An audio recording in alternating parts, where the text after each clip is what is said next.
Here we are with chapter 9, and this one is called Psychokinesis. On November 27th, 2013, Janet Meyer sent me an email message, that's adorable, with the subject line telekinesis. The opening sentence read, "So my question is, who is going to be able to do this first, you or me?" The message included a link to a YouTube video of a guy moving a pencil with no signs of physical contact. I've actually seen that video. He would meditate for a few moments with his eyes closed, open his eyes, and hold one hand up toward the pencil, which was laying on the table. He would gently move his hand out toward the pencil, causing it to roll forward a bit. He could also reverse course and draw the pencil toward him by pulling his hand back. It took as if there was an invisible tether between his hand and the pencil. I love it. I had been interested in the idea of telekinesis since childhood, but never had seen it outside of a movie. Of course, I realized there are 1,000 ways to manipulate the situation. Aside from camera or editing trickery, it is possible that the person in the video was able to tilt the table, or maybe his hand movements were creating enough air pressure to exert the effect. Stage magicians do far more impressive tricks like this all the time.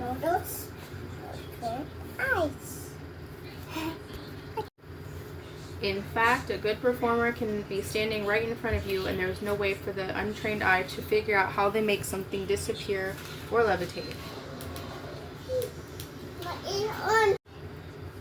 A good performer can be standing right in front of you and there's no way for the untrained eye to figure out how they made something disappear or levitate. Despite this awareness, the video was impressive and believable. Not just the appearance, but the guy's attitude and approach. He did not seem overconfident. He wasn't making outrageous claims. He wasn't doing anything dramatic like closing doors or moving furniture around the room. He was simply rolling a pencil a few inches. He wasn't selling anything. He also clarified that the video had been edited to only show the successful trials, acknowledging that it didn't always work and took a lot of patience.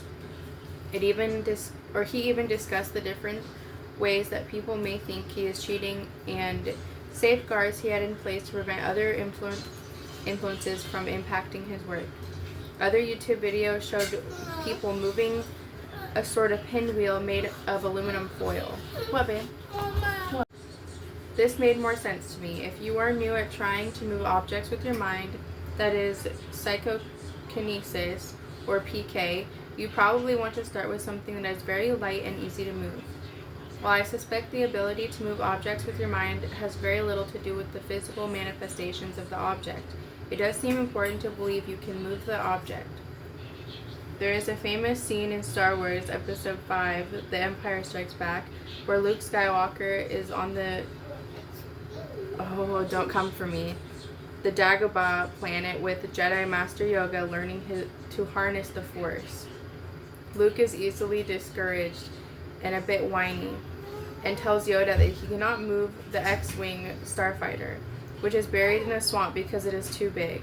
Yoda replies in characteristic fashion, "Size matters not," and goes on to give a mini lecture about the importance of recognizing the way the Force connects to everything. Yoda's description of the Force sounds a lot like the description of prana, a life force that moves within and between each of us. If you can learn to harness this energy and move past the limiting beliefs of the mind, then it should be possible to move any object.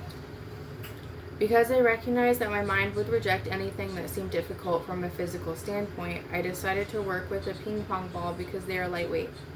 They roll and they have minimal resistance to a flat surface. I sat at my kitchen table for 15 to 20 minutes. Several times a week, staring at the ball, directing all of the focus attention I could muster toward the ball with an intention for it to roll forward. When this didn't work, I would slowly move my hands toward the ball or shift into an external, I think it's QI, healing attitude, holding space around the ball and asking it to move forward. None of this worked, which is extremely discouraging. How many hours can you sit staring at a ball with nothing happening before you become convinced it's not possible? How many hours can you sit staring at a ball with nothing happening before you become convinced that it is not possible? In my case, about 2 weeks. Despite my frustration, this experience did lead to an important insight regarding my telekinesis attitude.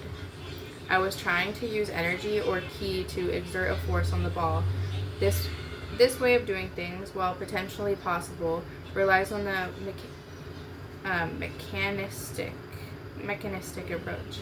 I might as well have tried moving a chair by blowing on it.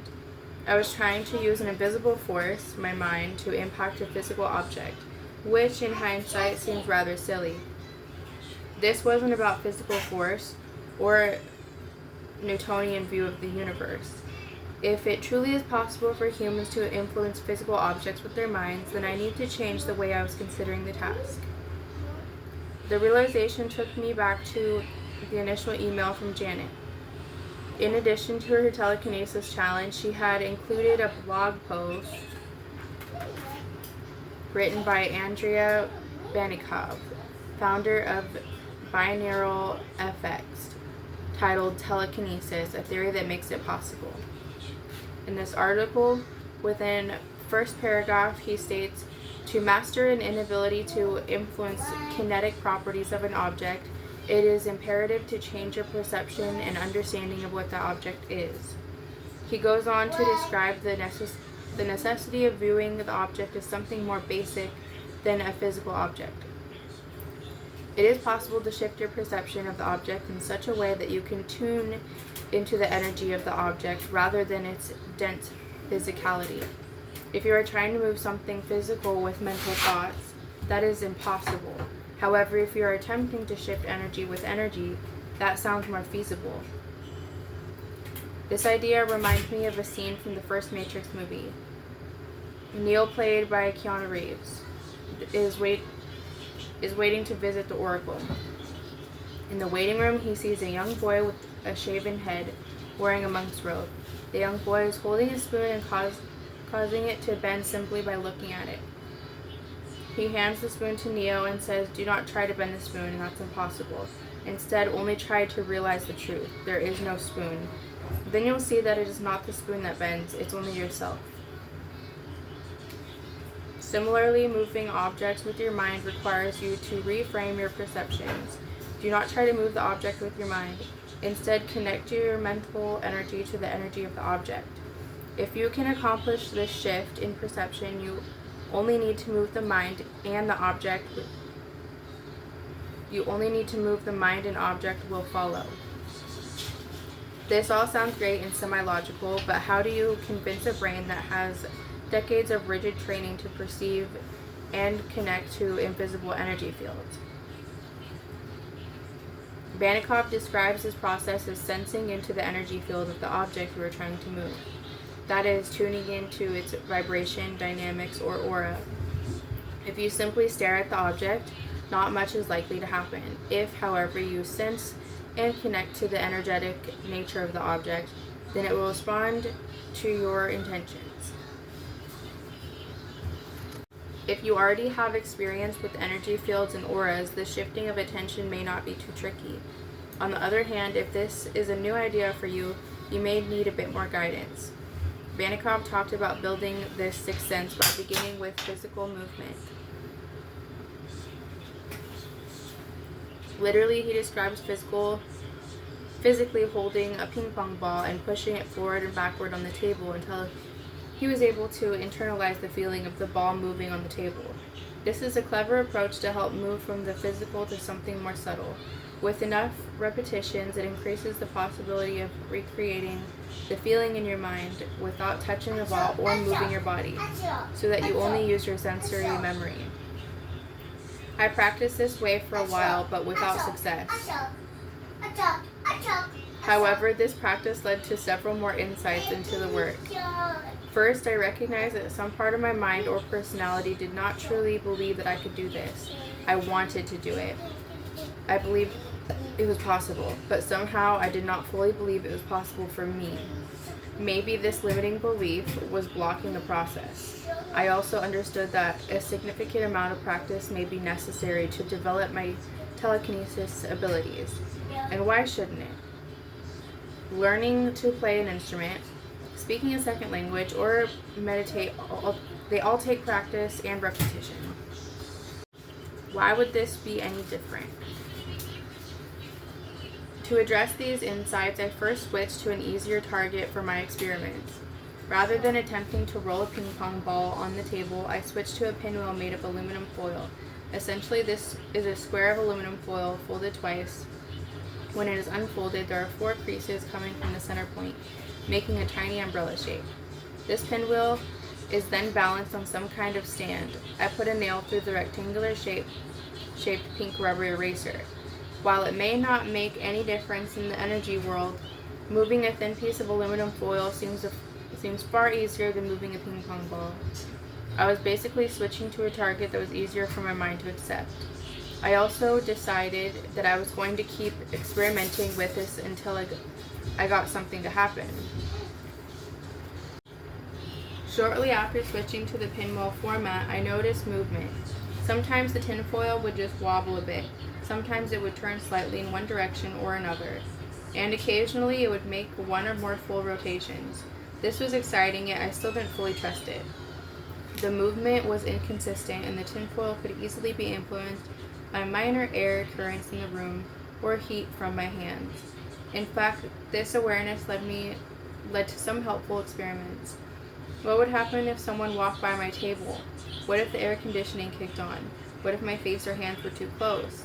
These kinds of observations helped me to discern what real movement felt like and what artificially influenced movement felt like.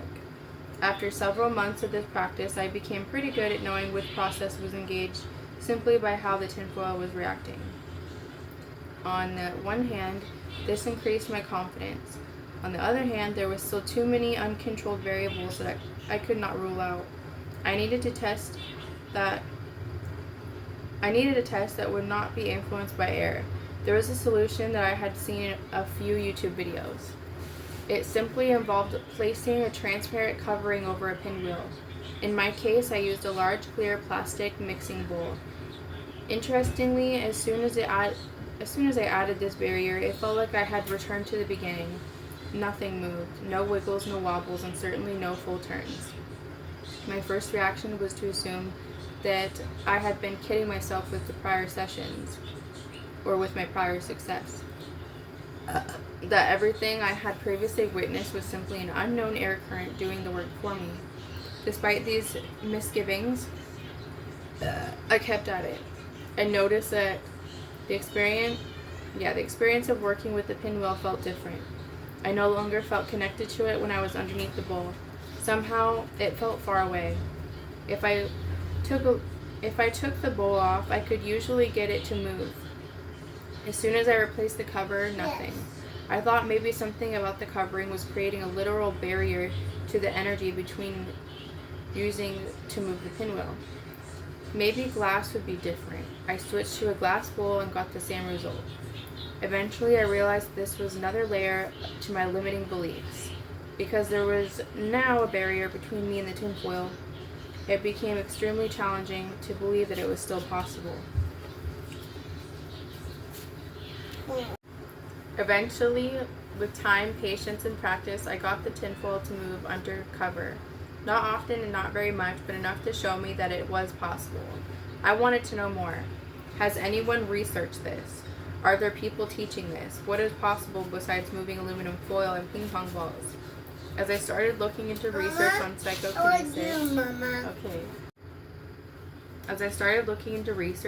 psychokinesis, I discovered that there are 2 different types of PK, psychokinesis, often referred to as micro and macro PK. Micro PK refers to the ability to influence very small things, usually smaller than can be observed with the naked eye. Macro PK Macro PK refers to larger influences such as moving a pinwheel or ping pong ball. Most of the research in this area has focused on micro-PK impacts using random event generators. You may recall from Chapter 5 that REGs are computer-based systems that can measure rapid oscillations between two equally possible binary states. Imagine flipping a coin hundreds of times a second. There are only two options, heads or tails, and with enough repetitions you should get heads 50% of the time and tails 50% of the time. Micro-PK researchers use devices in their studies to test whether research participants can influence these outcomes.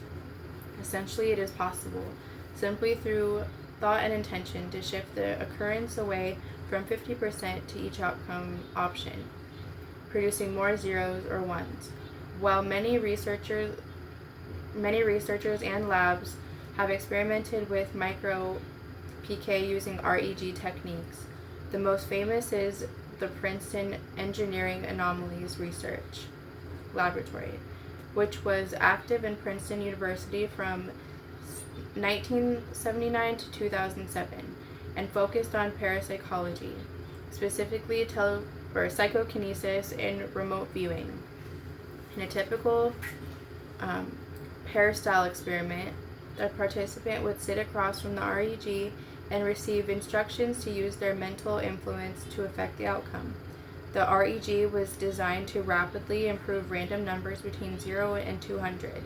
Statistically, 50% of the values should be above 100 and 50% below 100. When you average all the values together, they should equal 100. Participants would be asked to either increase the number of high values, low values, or average value using their intuition. Testing for a single participant might include between 1,000 and 5,000 trials per condition being tested. After 12 years of data collection with 91 participants, the overall results indicated highly significant findings supporting the idea that participants could influence the outcome with their intention.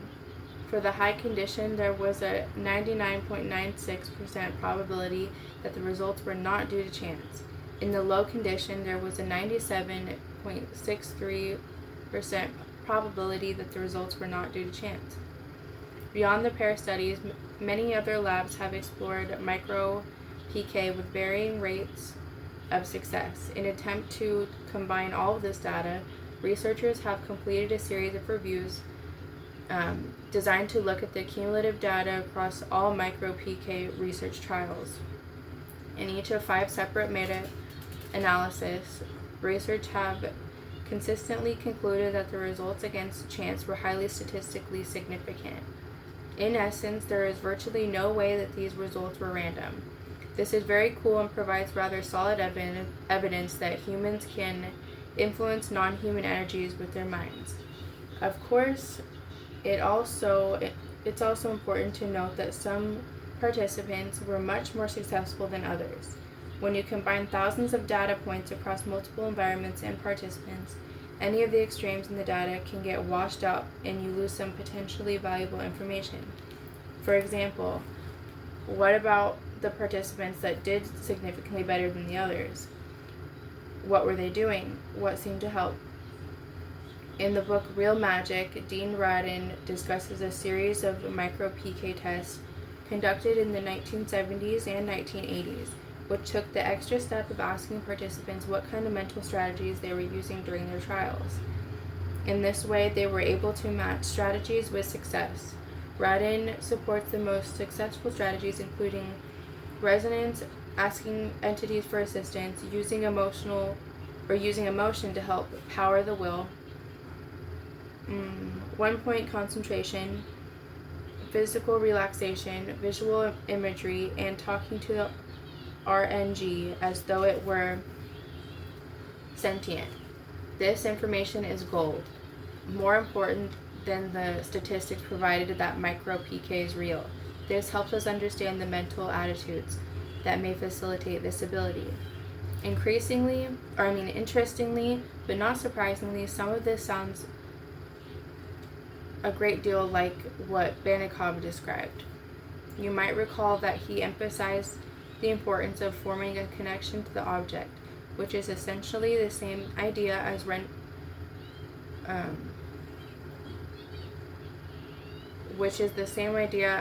resonance as described by Radin. Sometimes in the early explorations of PK, I stumbled upon a YouTube channel by a guy calling himself Trevor7. He described himself as a self-taught practitioner and teacher of psychokinesis and has dozens of videos demonstrating his various PK abilities. Not only can he move a pinwheel, he can also make it turn left or right and spin in full circles. He could do this when the side wheel was under a glass case. He was wearing a mask to prevent his breath from affecting anything. He had demonstrations knocking over a dollar bill that was folded and standing on its end. He can make it fall forward or backward. He can roll a Pringles can and cause ping pong balls to move through a miniature obstacle course. After following several of his tutorials, I reached out to him through his YouTube channel and was surprised to receive a response. Turns out his real name is Robert. Spelled backwards is Trevor. His real name is Robert Allen, and he lived a few hours from me in Missouri. We talked a few times and discussed the possibility of mapping his brain while he performed some of his PK abilities. Robert was open to this experiment, but warned that he wasn't always able to make things move and that the ability seems particularly fussy when he's being videotaped or asked to perform on demand. While skeptics may see this hesitance as evidence of fraud, I found this explanation to be sincere and consistent with my own experience. Robert explained that the mental state required for PK requires a significant level of relaxation and ego detachment. If there are any subtle stressors, anxieties, pressures, or similar influences, it is difficult to get the mind into a pure state of equanimity. Naturally, if someone is standing there waiting for you to do something that should be impossible, it will likely generate tension. Bannikov and Radin both indicate that the resonance or connecting to the object was a key to PK success. Now Robert was indicating that it was important to have a clear mental state as well. In an interview with Robert, I asked him if these two things were in fact the secret to PK. He answered with an emphatic yes, and then added one more ingredient. After more than a decade of methodically developing his own abilities and teaching thousands of students, Robert indicated that his recipe for successful PK has 3 parts, which he calls energy, mindset, and empathy. Energy. This part of the recipe is a bit difficult to articulate, but involves cultivating a refined, clarified, or heightened internal feeling of energy. Some might describe this as access to a higher vibration. This feeling often comes with a subjective sense of lightness or a buzzy sensation in the head or throughout the body, a sense of coldness, an electric feeling or tingling sensation. This type of activation is common to various forms of Qigong and yoga, as well as breathwork practices such as Wim Hof or Soma, S-O-M-A. The idea is that you're using these practices to activate and clarify the life force, known by many names including Ki, Prana, and Ki. But one of them spelled QI, one of them spelled KI. I found it interesting that energy cultivation was an important aspect of Robert's formula. This implies that PK might involve something more than just intention. It is not just a mental process, it may also involve energy. However, when I have asked if the PK practitioner is using energy to move the object, the answer is nearly always no. So somehow the energy is involved, but in an indirect manner. From my own experimentation, I suspect that it has something to do with the connection between our energy field and our mental state. If you are in a low energy state, such as feeling tired, distracted, or bored, or if your body is heavy and inflamed from lack of exercise, poor diet, or too much alcohol, this will affect your mental state and your ability to connect. In this way, raising your vibration appears to involve all aspects of lifestyle.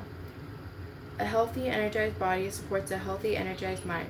Based on this understanding, it is not surprising that many high-level Sai practitioners practice Qigong or yoga, have a vegetarian or vegan diet, refraining from drinking alcohol, meditate regularly, and strive for psychological balance in their lives. Mindset. After your energy is ramped up, Robert indicated that the next step was to slow your brain. At first, this may sound like a contradiction. How can you have an activated energy field and then slow down your brain at the same time? These two states actually complement each other easily and naturally. For example, one of the typical results of practicing Qigong or yoga is quieting down the mental chatter. For Robert, this mental state is about letting go of ego-based desires and shifting into a more receptive and open state of awareness. This doesn't mean that nothing is happening. Instead, it means that awareness has shifted away from thoughts about self toward a more present moment, gentle attention. Imagine a state in which the mind is alert, active, and aware, but relatively empty. You are entirely forced on a present moment without any thoughts of what will happen next or what will happen before. This is the ideal state for PK. From a neuromeditation perspective, this state sounds like a combination of 3 or 4 meditation styles: focus, mindfulness, and quiet mind. The common denominator of these 3 styles is an inhibition of activity in the default mode network. You might recall from previous chapters that DMN is primarily focused on creating a sense of self. When this region is shut down, it allows access to more subtle information beyond words, analysis, and judgment. This is the state we are seeking. The term empathy, in the new way Robert uses it, seems to be the same thing as feeling connected or in resonance with the object. Robert described developing empathy as getting really comfortable with the object. He indicated that he will often spend a great deal of time using all of his senses to fully explore an object, particularly if it is something he has not worked with before. What does it look like, feel like, even smell like? He indicated that he wants to become so familiar with the object that he can see and sense every aspect of it with his eyes closed.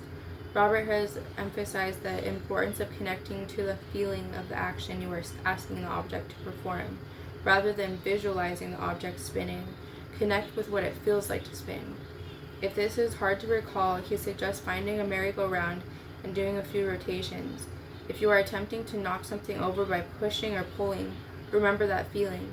What is it like when you are leaning back in a chair and almost fall? Can you connect with that sensation? Essentially, you are attempting to find ways to bond with the target of your PK experiments. Robert indicated that when all 3 of these ingredients are activated and in sync with each other, the PK work feels effortless. He describes it as almost feeling accidental. At one point he said, "We don't learn PK, we remember it," as if it was something that is natural to all of us. We have simply forgotten how to access it. If this empathetic, quiet mind, high vibration state shows up in the brain the way I think, we should see the change of activity in the frontal lobes and quieting of the DMN. Unfortunately, Robert and I were never able to coordinate our schedules before I moved to from Missouri to Oregon, so I never got an opportunity to see his brain in action. I did, however, find another PK expert willing to give it a try. Toward the end of 2020, I noticed a movie on Amazon titled Superhuman: The Invisible Made Visible. It was an award-winning documentary studying people who can do superhuman things like move objects with their mind, change the pH of water, or see clearly while wearing a blindfold. I appreciated the approach because it appeared to be scientifically based. It tested these abilities with equipment that fit with my professional training. Initially, I was a bit skeptical, as I tend not to trust things I see on TV. After watching the movie, however, I was convinced that the abilities demonstrated were authentic. These people appeared able to use their consciousness in ways that defied logic. I look up information about Caroline Corey, the interviewer and the producer of the film. Turns out she has several books and online training programs to teach some of these skills. I immediately signed up for one of her courses and reached out to her through her production company. I described my work and asked if she would have any interest in collaborating. A couple of weeks later, I got a response. Initially, we explored changes in my own brain while doing a specific meditation she teaches called Connecting to Source. The results were intriguing and led to an in-person mini retreat with Caroline and several of her advanced students. We spent a few days mapping everyone's brain while they were doing the Connecting to Source meditation, as well as during spirit communication. At the end of the weekend, we mapped Caroline's brain while she attempted PK. We started the session with a paper pinwheel under glass. While I monitored the timestamp on the EEG recording, Caroline verbalized what was happening with the pinwheel. In this way, I could identify specific time periods when there was movement for later analysis. At around 90 seconds into the recording, Caroline said, "It's starting to react, it's wobbling." The wobbling continued off and on for another minute, and Caroline indicated that she was having a hard time focusing. Her mind was busy from leading the weekend retreat and too much caffeine. We took a break and readjusted some of the environment so it was less distracting. Caroline also did a short meditation to connect with her guides and settle her mind. We started again, round 2, and almost immediately Caroline indicated that the paper was wobbling again. This back and forth movement continued and shifted in intensity over the next few minutes. At various points of the paper pinwheel would jump to the left or right, making a sudden partial rotation of anywhere from 10 to 30 degrees. After about 7 minutes, Caroline paused and removed the paper pinwheel, replacing it with a more traditional aluminum pinwheel.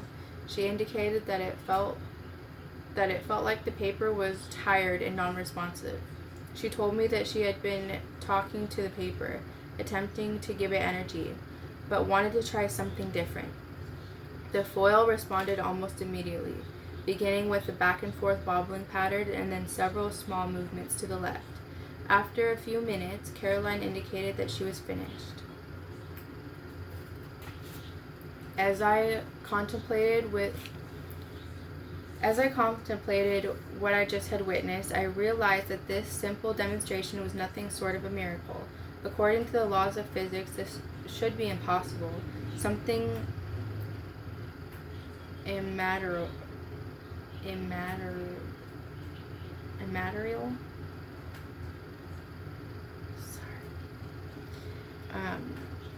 should not be able to influence something. What?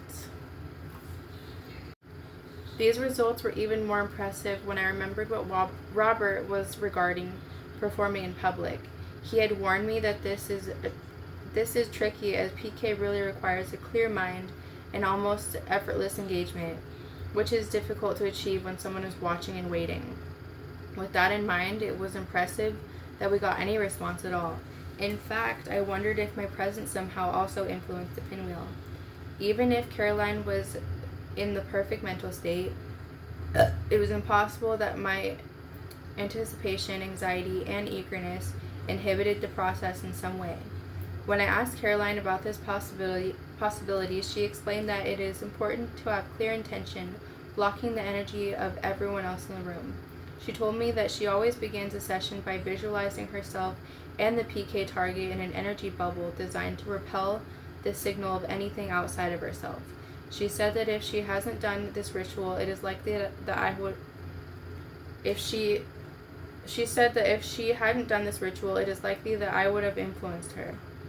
As I considered all of this in relation to the brain mapping, I realized that I was really interested in the mental state associated with PK more than how dramatic the demonstration was. And we had plenty of time segments with active PK to analyze. For each EEG recording during the PK experiment, I painstakingly edited the file to only include the time segments during which there was some kind of movement in the pinwheel. This streamlined file was then compared to Caroline's baseline EEG before performing PK. Darker colors indicated increased activity during PK, while lighter colors indicated decrease of activity.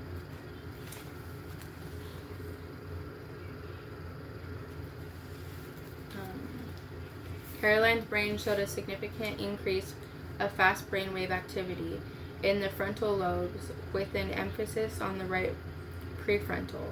This is similar to what we saw with Elisa in Chapter 5 during the telepathy task. Perhaps this reflects more of a single-pointed attention. This interpretation would be consistent with what Caroline described when the pinwheel didn't move initially. She stated that she was having trouble focusing. It is also consistent with one of the PK strategies for success identified by Dean Radin, that is, single-pointed concentration. Caroline's brain also showed a significant decrease of delta activity in the left hemisphere. A similar pattern was also observed in the theta band, where the left hemisphere showed a decrease of activity at the same time the right hemisphere showed increase. Given what we have seen through this book, a left-right shift in the hemispheric activation should not be surprising. Because this increased activity on the right side was seen with slow brain waves, this might suggest tapping into the subconscious. There was also a significant decrease of beta activity in the parietal region, which is primarily associated with integrating sensory information. Perhaps PK requires a shift away from the normal way of engaging with sensory information. It seems to be more about a felt sense of the object rather than an awareness of the specific sense qualities of the object. We have heard from several experienced PK practitioners that resonance or coherence with the object. We have heard from several experienced PK practitioners that resonance or coherence with the object is critical. Perhaps that is what the EEG pattern reflects, a more holistic connection between or beyond the normal sensory experiences. I had a feeling there may be some additional nuance to the idea that would be interesting. Using an analysis algorithm called Loretta, I was able to look below the surface of the brain-specific brain structures. The giant spreadsheet of information that is produced shows that the change in brainwave activity for every brainwave band in each of the 79 brain regions. As I shifted through the data looking for anything that seemed unusual, one brain region stood out, the fusiform gyrus. What grabbed my attention was the fact that the activity in the region decreased significantly across the brainwave bands during the PK experiment. The darkness areas in the images below indicate areas that were not assessed in the analysis. And here's the picture.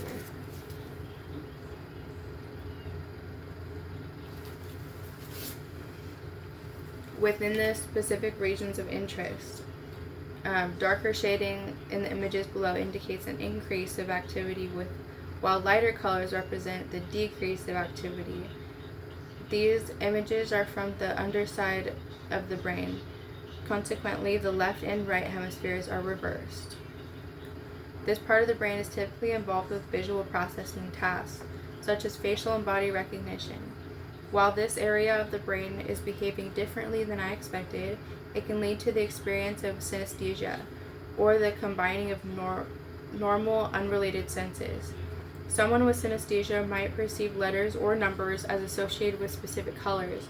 For example, in other cases, a synesthete may perceive numbers, months of the year, or days of the week as belonging to a particular three-dimensional spatial map. We don't really know what it means that Coraline's fusiform gyrus becomes silent. We can speculate that it may be related to the ability to see beyond the usual and expected sensory relationships in the external world. Perhaps during a successful PK trial, the person is connecting with the overall nature of the object rather than its sensory patterns. Remember that Bannikov described the process of PK as sensing into the energy field of the object you are trying to move, tuning into its vibration, dynamics, or aura. When I shared these results with Caroline, she indicated that they made perfect sense. When she taps in, Through remote viewing, a mediumship reading, or PK, she describes receiving all of the information as a singular experience. The colors, sound, and sensations are all combined into a felt sense, related to the information coming through. One of the best and most common ways to begin practicing psychokinesis is working with an aluminum pinwheel as described throughout this chapter. This type of object is referred to as lightweight and super responsive. While the physical characteristics of the object should not matter, it does play a significant psychological role. If the logical part of your brain perceives the task too hard or impossible, you are less likely to see a response. In general, I recommend cutting a small piece of aluminum foil in the shape of a rectangle. Fold the foil lengthwise, creating a crease down the middle. Next, create a stand. I like using a long, thin nail polish. I like using a long, thin nail pushed through a rubber eraser. This makes a solid base. Realistically, you can use anything that will support a piece of aluminum foil with a minimal resistance. Unfold the aluminum foil slightly so it forms a tent shape. Gently place the aluminum foil on the nail, centering it so that it is perfectly balanced. Here's the picture.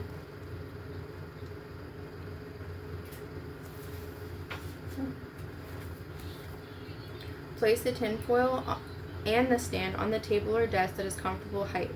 Be careful when placing aluminum foil to avoid poking a hole or creating an indentation with the nail. Spend a few minutes clearing your mind and become centered. This might involve some simple breathwork exercises to balance nervous system. Some simple qigong or sitting quietly to allow your chatter of the left brain to settle down. When you feel ready, slowly bring your hands up and place them on opposite sides of the pinwheel.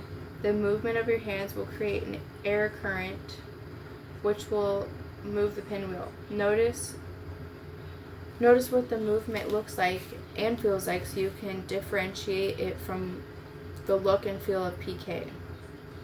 Wait for the pinwheel to stop moving and simply hold space around the pinwheel. While you will naturally have an intention for the pinwheel to move, it is important to hold this intention as lightly as possible. See if you can let go of any effort, pressure, or expectation. Embody a positive, neutral attitude toward the foil. Trust the foil will move and then allow it to do so in its own way, in its own time. Now you wait. Sometimes the foil will move right away, sometimes it takes a while to warm up, and sometimes it doesn't move at all. Movements are sometimes a slight wobble or partial turn in one direction. Other times the pinwheel will make several full rotations in a circle or move part way in one direction. Stop and then move in the opposite direction. Treat it like a meditation. The point is to practice, not to achieve a specific outcome. When the mind becomes distracted by doubts or distracting thoughts, recognize this process of play and attempt to return to your initial orientation. Helpful tips. Number 1, length of practice. While some PK teachers will recommend practicing for 20 to 30 minutes at a time, I have found that shorter practices often work better for my brain and personality. I will often practice for 5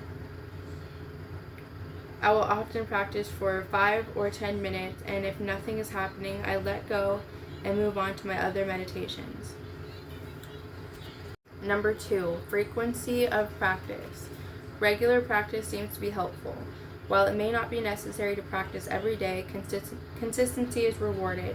While the pinwheel may do nothing at the beginning, at some point it will start to move. Once this happens, the process seems to gain momentum with additional practice becoming more automatic and reliable. Number 3, external influences. Because the beginning practice involves working with the pinwheel in an exposed environment, it will be easily influenced by air currents in the room.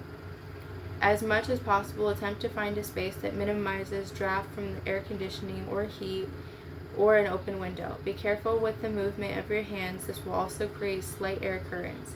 If you are concerned that your breathing is creating air currents, you can wear a face mask to minimize that impact. While these external influences may be annoying and add doubt to any movements you observe, it can also be a helpful learning tool. With time, it is possible to distinguish between movement that is created artificially and movement that is PK. Number 4 is patience. Working with PK is a serious practice in patience. Nearly everyone seems to be able to access this ability. However, it sometimes requires perseverance. If the practice is approached as an opportunity to explore specific states of attention and intention, then each session becomes a lesson. Number 5, the next level. The practice described above is for beginners. After you have some consistent success with moving a pinwheel, then it's time to increase the difficulty. Try placing a clear glass vase over a pinwheel, or move your hands from the sides of the pinwheel, or move further away. By adding elements to the practice that reduce the likelihood of external influences, it increases the psychological challenge. Most people find that they struggle to get movement when they increase the challenge. With practice, movement begins to happen just as it did at the beginning. I also recommend checking out for more formal PK training programs, such as those offered by Sean McNamara, Trevor Seven, and Caroline Corey. And that's the end of that chapter.